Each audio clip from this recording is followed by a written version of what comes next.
The Surf City El Salvador Pro, and the goofy foot Caroline Marks is back in action. We've been so excited to see her in the jersey, and she gets a two-turn combo to kick things off against the 7-time world champion. As we see Caroline, this was her second wave, I think. Possibly this is her first wave, actually, a 6.17. Good morning, Laura. How are you doing? I'm good. I was like, there you go, Rosie. I'm the best. Oh, as we see, Steph on an absolute bomb. Gets that first turn connected together. And we already got a 6.17 on the board, Rosie, for Caroline Marks. Really nice, clean turns right in the pocket. As we see, this was Steph's last wave.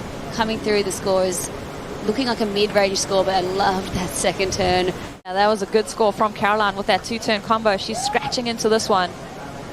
Setting it up off the bottom, straight up into the lip. Beautiful hook to start off, throwing so much spray. Now patiently waiting out that second section. It's not going to offer her too much, Laura. And Rosie, we saw this from Caroline. Yeah, great swoop on her backhand there. Just unfortunately not able to find that second section. She's looking for it though. It doesn't make that connection. But wow, Steph Gilmore. And Steph's going to take the opportunity at hand. Driving down the line, finding that speed, that flow on her forehand. It's always so comfortable for her. Connects with a great section to start off. It's a little bit frothy there, and she finds a pocket to throw so much spray, engages the rail, and now that inside section begins to unfold for her.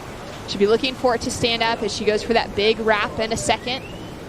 Looking so stylish as she comes through to the inside and going huge for the finish. She'll ride out clean and put the pressure on Caroline Marks. Wow, she is looking on this morning. The superstitious salmon is paying. I think this one from Steph was just so impressive. Watch the foot placement here. She shifts back on that deck pad, gains speed. She's just got so much faith in her equipment. That big first maneuver, just so beautiful as she floats down the line. Gets into the pocket, swings this one around. I think when you think about beating Steph, you're going to have to be on the best waves. And now Steph on one of the best waves of the morning. I think we're going to find the score going to that excellent range. I'm going to put myself out there and put a number to it. I think it's going up into the 8s. I love it. Beautiful wave surfed. Equipment looking so good under her feet, Laura. I loved this first turn. Look, the lip was coming down, but she just chose the perfect spot to hit and float and project out of that turn, throwing so much spray. And then here, she just gets so much speed out of it, and then straight into this next wrapping turn, so high and tight in the pocket. Sorry, slashes that one there, and then... But yeah, looks like Caroline's paddling into a nice one out the back here. She waited for a long time for this wave to roll through.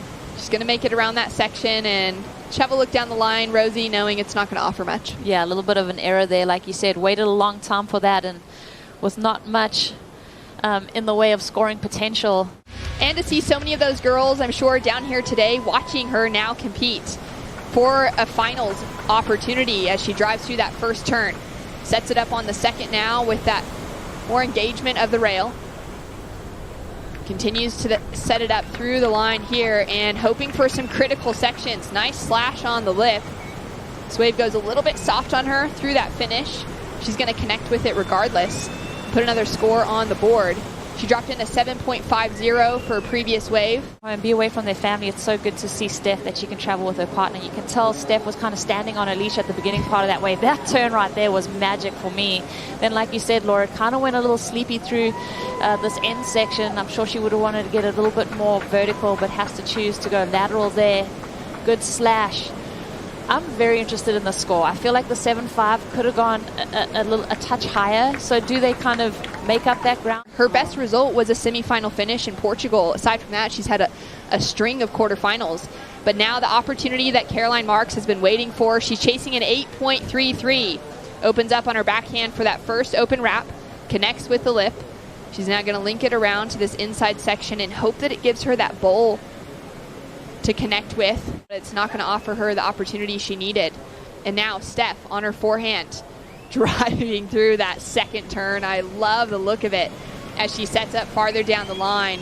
Just looking in rhythm, but bringing all of that speed, power, and flow, and goes for some progression on the end, Rosie. Yeah, I mean, that was interesting because I feel like as Steph was running through that wave, it's looking very favorable for Steph Gilmore to finally make it into the finals.